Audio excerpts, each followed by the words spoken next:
Now, I've never been a big one for asking people to subscribe to this channel. I mean, to me, it just had that air of desperation of the attention whore about it. But it turns out that today, over 500,000 people have clicked that subscribe button. So I just want to take this opportunity to say a big thank you to all those who have subscribed to this channel. And this is sort of way of saying thank you. It's just going to give you some of the ideas that I've had kicking around on for videos for a while.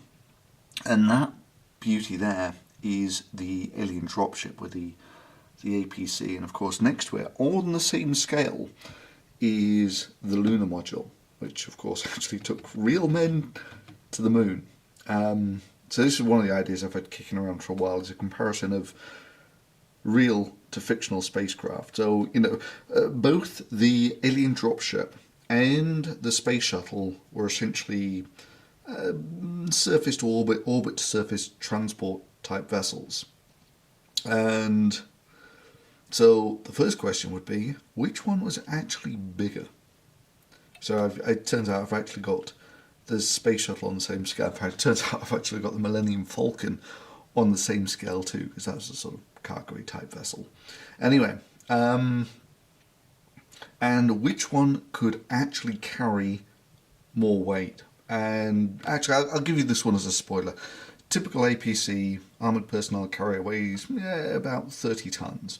It turns out the space shuttle could actually carry about 30 tons to orbit. And this thing is an absolute beautiful model, it must be said.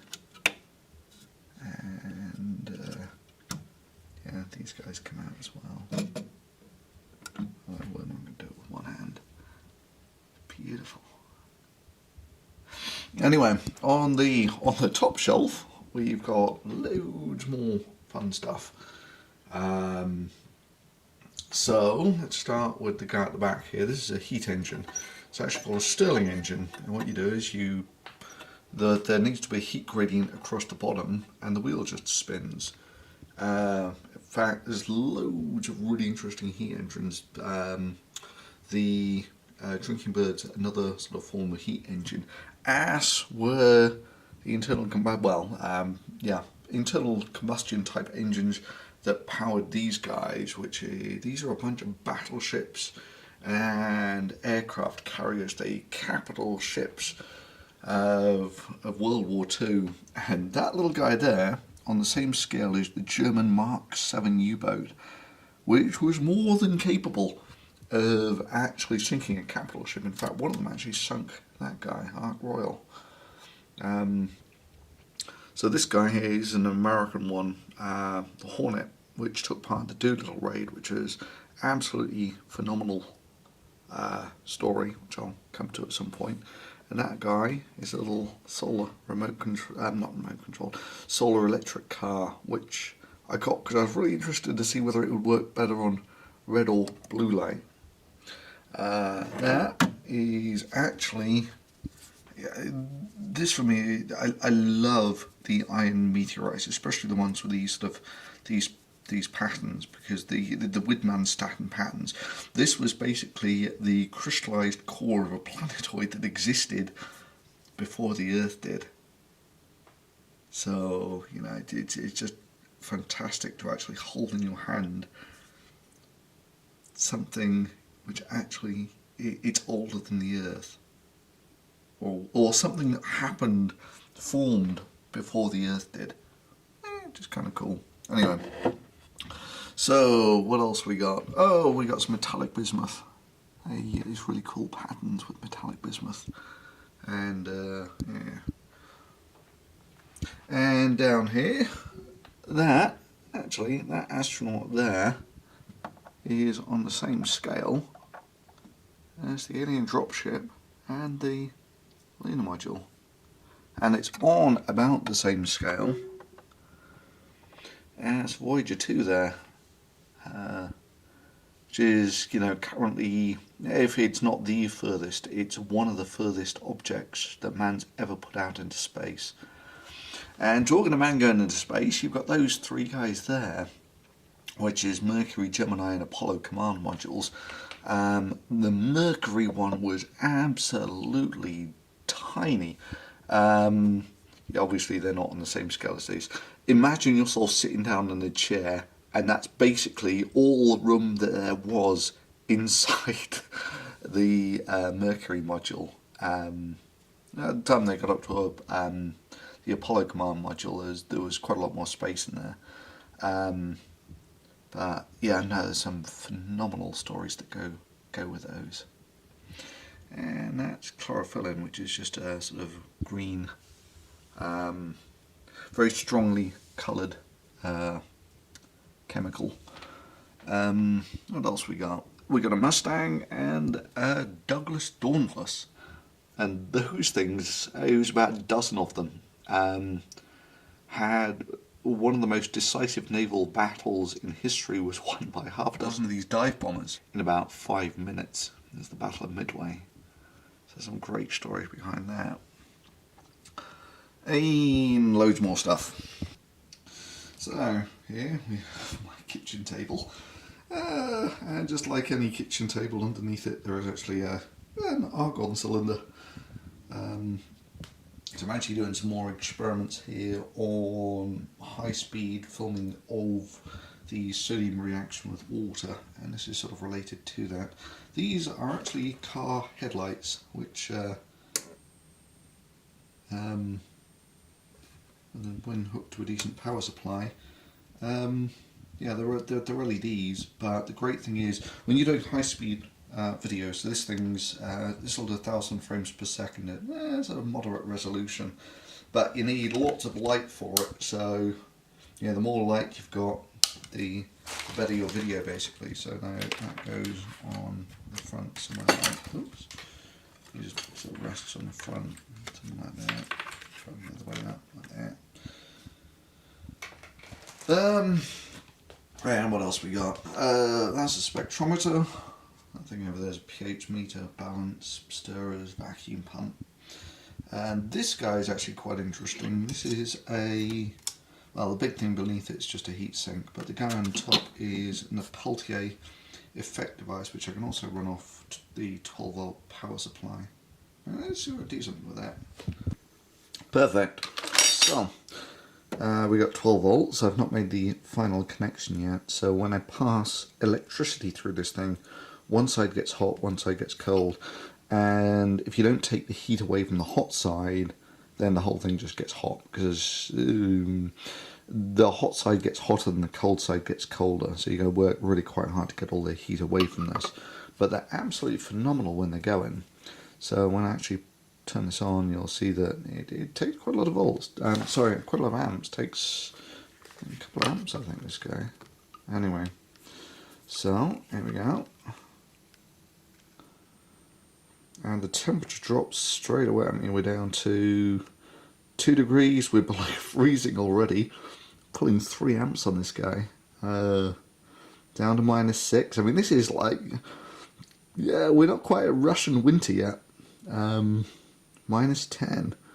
That's not bad. -11.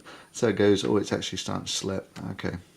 Anyway, so yeah, that works quite. In fact, I'll tell you what I could do. I can get the thermal camera on this guy, because then you can actually, oh, that's like, yeah, they get insanely cold. This thing is quite warm. Yeah, you gotta pump the heat away. So that's my little current infrared camera, which I would really like to upgrade, because whilst these things are phenomenally great little toys, they are infuriatingly unreliable. The thing keeps crashing. It's almost impossible to record video with. Let's see what we can do anyway.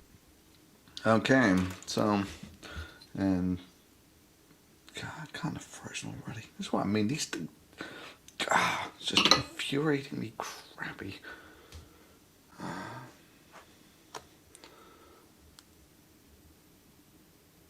Huzzah! Working. Right.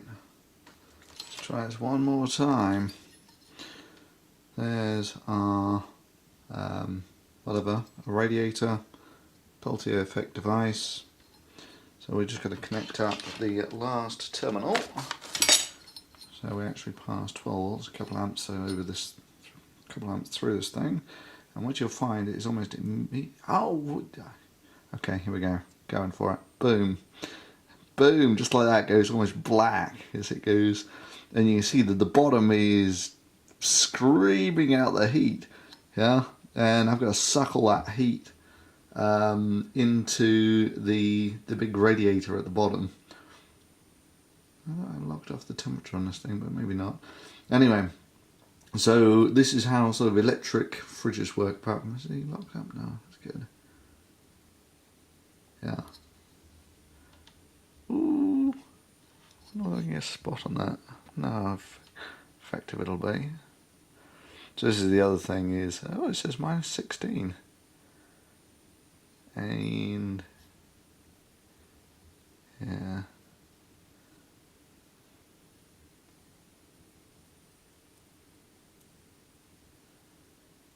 And is it locked up for good? Eh, looks like it, whatever. So, yeah, that's like really icy cold, and that's getting really quite toasty now. So I mentioned in the last video the potential of sort of crowdfunding something a little more high-end than this. And yeah, those run sort of $10,000 sort of thing. Sort of a decent infrared camera. I've played with those. That's about the sort of, that would be something that you make really good videos with. Honestly, they go up to about $100,000, but at that point they become research grade machines. They become much more fiddly, and they're not really that much more useful for actually making videos. What I want is essentially something with better resolution than this, decent frame rate, decent resolution.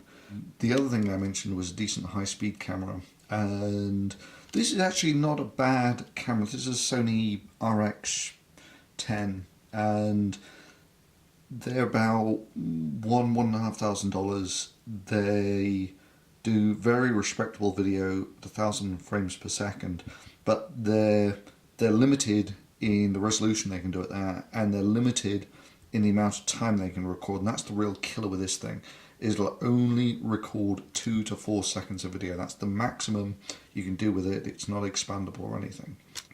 And of course the problem is, if you actually go up a tier from this, you're looking at going from $1,000 for these guys to about $30,000 for something that's about an order of magnitude better. Which is, brings us to the question, well, why haven't I crowdfunded for something like this? And I'm just outrageously busy at the moment, to the point that now's just not a good time for that sort of thing. But anyway, so what I have been using this guy for is doing some high-speed video of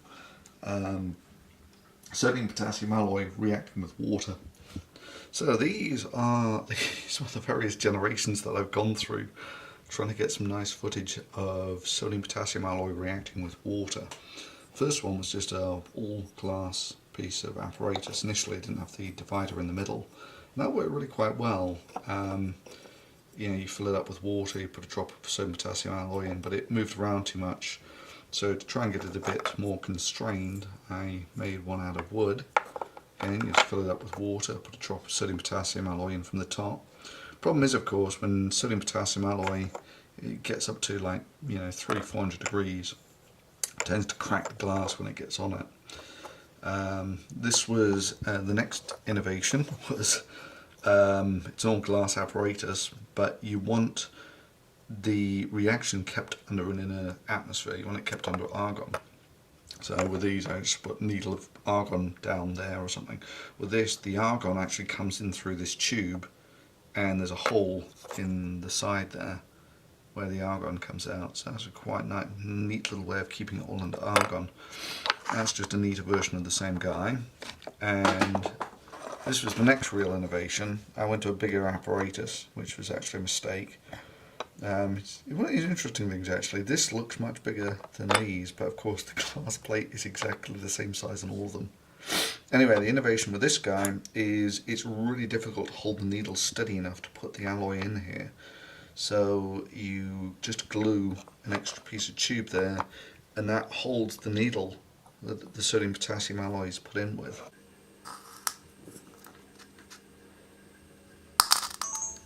Beautiful.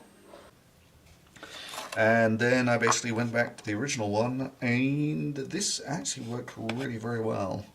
I'm getting close to getting some really nice video in that guy.